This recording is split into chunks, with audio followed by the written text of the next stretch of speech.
And KCRA3's Edie Lambert just arrived back from the Democratic Convention. Hope you got a little sleep. You were busy. My goodness. A little would be the way to put it. Yes, it would. Well, anyway, you are back, and welcome back. Nice job.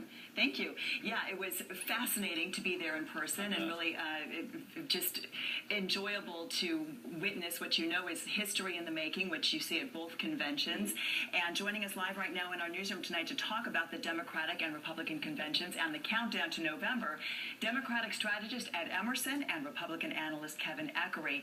So after the party last night, immediately this morning, we hit the ground running with the jobs numbers. Very disappointing news for the general economy and jobs created. There were more created, but the numbers are slipping. So, Kevin, let's start with you talking about that. Yeah, I mean, the job numbers, I think, were disappointment to everybody, and it probably negated whatever kind of bounce that could have come out of the convention. I mean, the convention was great for the first 2 days, and then after stubbing its toe on God and Jerusalem, and then an unusually flat speech by Barack Obama, they came out with a bounce, but it was more of a dead cat bounce, I'm afraid.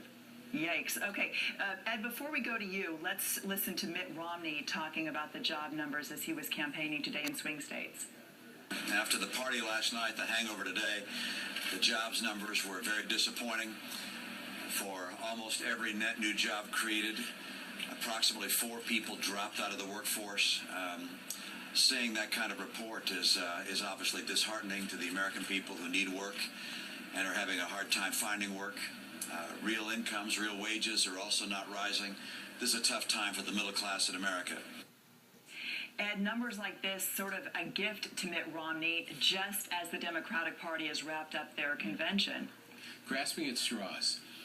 96,000 plus. 96,000 jobs created.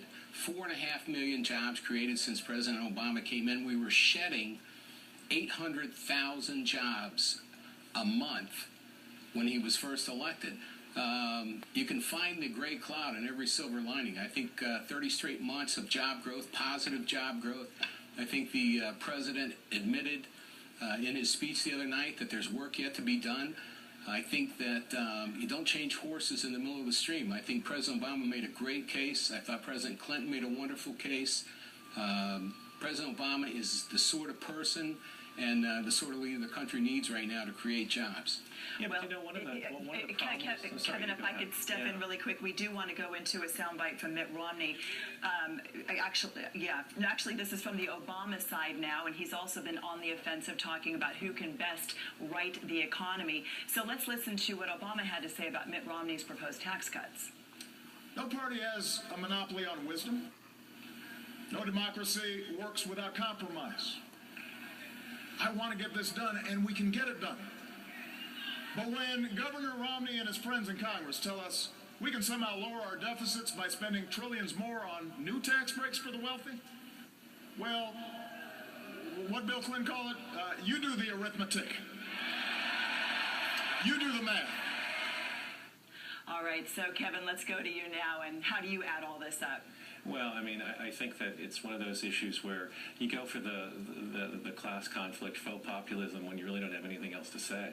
And I think that the really hard and disappointing number that we saw this morning wasn't the 96,000 jobs, which, while anemic, was at least a plus number, but was the fact that 4 times that number of people have given up on finding a job.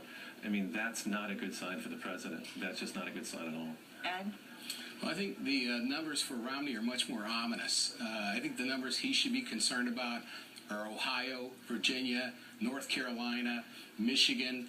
Come on, other states. I think he didn't get any bump out of the convention. He didn't talk about specifics, talk about what he needed to fix in terms of creating jobs in the economy. I think the line was, if he wanted to do a jobs tour for the jobs he's created, it would be a foreign trip.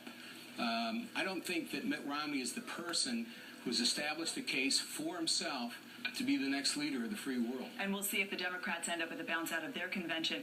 I would like to talk about some other numbers right now, and those are fundraising numbers. I think this is going to be a very critical issue, as it always is moving forward in this election. And right now, the Democrats are way behind. Kevin, let's start with you on that. Yeah, in some respects, that's kind of a surprise. I mean, President Obama broke new ground for how to raise money in 2008 and blew everybody out of the water.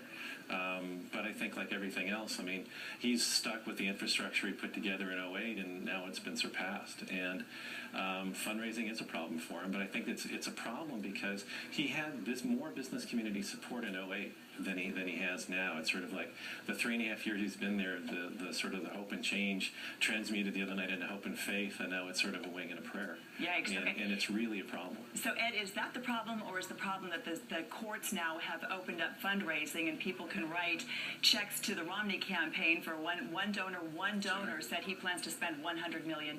This is a whole new cycle. Sure, and my experience from 88, 92, 96, working in presidential campaigns, I've been to Iowa, I've been to Pennsylvania, I've been to Ohio. The television airwaves are just saturated with ad after ad after ad. At some point, the money has a diminishing return. It's a ground campaign. The Obama campaign has people in the field, people in cities, people at city halls, Democratic clubs around states, and they're out talking to voters.